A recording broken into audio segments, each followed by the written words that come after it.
샬롬, 하나님과 동행하는 새벽기도회 달라스 임마누엘 교회 권성철 목사입니다.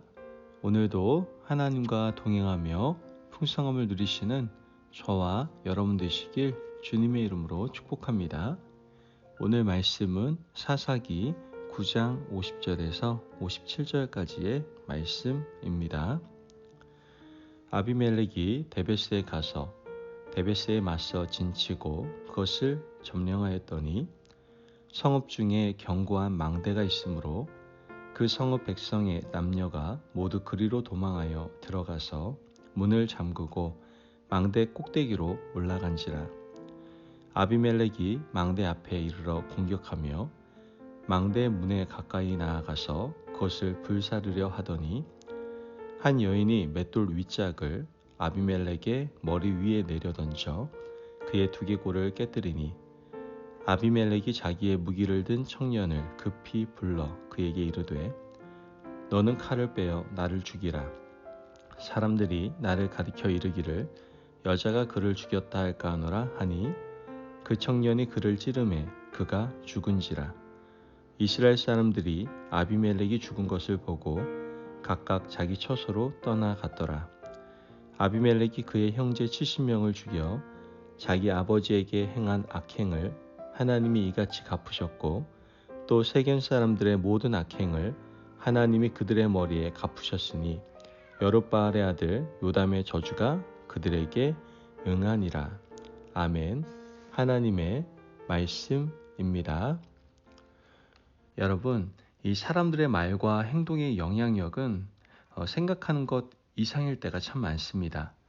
특별히 영향력이 있는 위치에 있는 사람들의 말과 행동일수록 더욱더 그러하죠.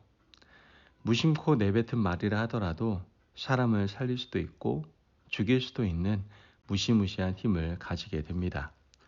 오늘 우리가 읽은 본문에 나오는 비극적인 사건의 뿌리는 바로 기드온의 잘못된 행동과 말에 있음을 우리는 알 수가 있게 됩니다. 기드온은 이스라엘의 위대한 사사였고 미디안 7년 압제의 고리를 끊어버린 훌륭한 하나님이 세우신 사사였지만 그의 말년은 바람직하지 못했던 것을 보게 됩니다. 기드온은 생활이 방탕하고 문란해서 70명의 아들을 두게 되죠. 첩을도 없고 첩에게도 아들이 있었습니다. 물론 첩이 아들을 하나만 낳았을 리는 만무하지만 대표적인 아들 하나를 성경이 소개하고 있습니다.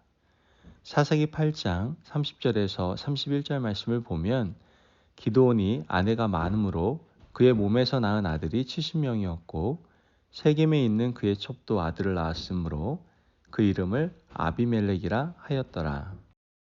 말씀을 보면 첩의 아들의 이름을 아비멜렉이라고 했는데요. 이 아비멜렉이라고 이름한 것이 문제였습니다. 이 아비멜렉의 이름의 뜻이 나의 아버지는 왕이시다 라는 의미이기 때문이죠. 기드온이 왜 첩의 소생을 낳고 아들의 이름을 아비멜렉이라고 지었을까요? 그것은 내가 비록 첩의 소생이지만 기죽지 말고 자라라는 아마 아버지의 뜻이 있었던 것 같습니다. 비록 네가 정실의 부인이 낳은 아들이 아닐지라도 너의 아버지는 왕과 같은 권위를 가진 분이니 너는 세상에서 기죽지 않고 살아가라는 아버지의 따뜻한 배려일 수 있었다는 것이죠. 하지만 이 아비멜렉이라고 이름을 지은 기드온의 마음이 문제였던 겁니다. 기드온은 이미 자신의 정체성을 뭐로 가지고 있었던 거예요? 왕으로 가지고 있었던 겁니다. 미디안을 축출한 이후 백성들이 와서 기드온에게 왕이 되어달라고 부탁을 하죠. 그때 기드온이 어떻게 합니까? 거절을 했습니다. 그러나 이미 이 기드온의 마음에는 욕심이 들어왔고 사람들이 그를 부추길 때 기드온은 이미 마음속으로 왕이 되어 있었던 겁니다. 금고리를 가져오라고 했고 20kg의 금으로 에봇을 만들어서 자기 고향에 걸어 두었습니다. 사람들이 와서 에봇에 절하는 것을 말리지도 않았을 뿐만 아니라 마음으로 즐겼던 겁니다. 그것을 보며 자라난 그의 아들들과 첩의 소생에게도 이미 너의 아버지는 왕이시니 염려하지 말라고 왕의 의식을 심어준 사람이 바로 기드온이었던 겁니다. 그렇게 이름을 불러주며 자라난 아들이 어떤 정체성을 가지게 되겠습니까? 나의 아버지가 왕이니 나도 왕이 되고 싶다라는 야망을 품고 자랐을 겁니다. 아버지가 죽고 성장한 이후에 마음에 품었던 생각을 실행으로 옮기게 되죠. 아비멜렉은 자신의 어머니의 고향에 가서 돈을 달라고 합니다. 아버지 기드온의 정실 부인이 낳은 70명의 아들들을 다 죽이고 왕으로 등극하겠다라고 생각을 한 것이죠. 사사기 9장 4절에서 6절 말씀을 보면 바알 브릿 신전에서 은 70개를 내어 그에게 주매 아비멜렉이 그것으로 방탕하고 경박한 사람들을 사서 자기를 따르게 하고 오브라에 있는 그의 아버지 집에 가서 여룻바알의 아들 곧 자기 형제 70명을 한 바위 위에서 죽였으되 다만 여룻바알의 막내 아들 요담은 스스로 숨었으므로 남으니라.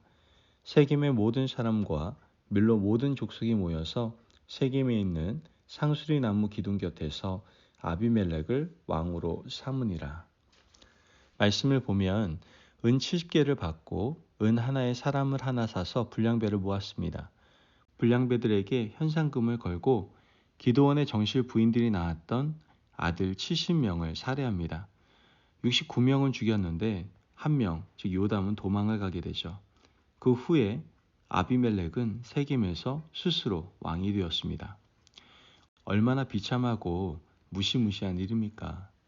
기드온의 행동 하나, 자신의 정욕을 다스리지 못했던 방탕한 생활의 결과, 그리고 자신의 이름을 붙여주었던 결과, 또한 기드온이 마음에 품고 있었던 왕이라는 정체성이 바로 자신의 아들들에게 무지막지한 피해 사륙전이 벌어지게 했고 온 나라를 혼란으로 몰고 갔던 겁니다. 스스로 왕이 된 아비멜렉의 결말 또한 너무나도 비참했습니다. 아비멜렉은 사람을 무지막지하게 죽였고 생명을 귀하게 여기지 않았습니다. 은 하나에 사람 생명 하나를 바꿀 정도로 가볍게 여겼던 것이죠. 이러한 아비멜렉의 결말은 어떻습니까? 그는 세겜에서 왕이 된 후에 온 나라의 왕이 되기 위해서 온 나라를 피로 물들이는 전쟁을 시작했습니다. 그 과정에 더베스라는 성에 가게 됩니다. 더베스 성에 가서 그는 진격합니다. 그러다가 어이없는 죽음을 당하게 되죠. 오늘 본문 53절에서 54절 말씀을 보면 한 여인이 맷돌 윗짝을 아비멜렉의 머리 위에 내려던져 그의 두개골을 깨뜨리니 아비멜렉이 자기의 무기를 든 청년을 급히 불러 그에게 이르되 너는 칼을 빼어 나를 죽이라. 사람들이 나를 가리켜 이르기를 여자가 그를 죽였다 할까 하노라 하니 그 청년이 그를 찌르매 그가 죽은지라. 여러분, 다른 사람의 생명을 가볍게 여긴 아비멜렉의 결말도 아주 경박한 죽음을 당하게 되는 것을 보게 됩니다. 생명을 소중히 여기지 않고 타인의 생명을 가볍게 여긴 자, 그도 결국 마지막에 이렇게 죽을 수밖에 없게 되는 비참한 결말을 맞이하게 된 것이죠. 오늘 우리가 읽은 본문을 통해서 받은 교훈을 마음에 깊이 새기시기를 바랍니다. 우리는 다 크고 작은 영향력을 가진 사람들입니다. 그러므로 말과 행동이 주변 모든 사람에게 선한 영향력을 끼치는 귀한 자리에 서시기를 간절히 바랍니다. 그래서 무심코 내뱉은 말이나 행동들이 사람의 영을 아프게 하고 상처 주고 죽이는 안타까운 일이 일어나지 않으시기를 바랍니다. 아비멜렉처럼 타인의 생명을 소중히 여기지 않으면 나도 소중히 여김을 받지 못한다는 사실을 생각하시고 모든 사람들을 소중히 여기실 수 있는 저와 여러분이 되시길 주님의 이름으로 축복합니다. 아멘. 기도하겠습니다. 사랑이 많으신 하나님 감사합니다. 오늘도 우리에게 귀한 말씀의 은혜 허락하심을 감사합니다. 하나님, 우리의 말과 행동이 하나님의 마음에 합한 자가 되게 하여 주옵소서. 늘 선한 영향력을 모든 사람들에게 끼치는 자가 될 수 있도록 도와주시고 타인의 생명을 소중히 여김으로 나 또한 소중히 여김받는 인생 되게 하여 주옵소서. 감사함이 예수님의 이름으로 기도합니다. 아멘. 오늘도 하나님과 동행하며 풍성함을 누리시는 저와 여러분 되시길 주님의 이름으로 축복합니다. 여러분, 오늘 나의 한마디와 행동 하나가 사람을 살릴 수도 또한 죽일 수도 있음을 여러분들 꼭 깊이 생각하시며 오직 주님의 영광만을 나타내시는 하루 되시길 바랍니다. 말씀 안에서 승리하십시오.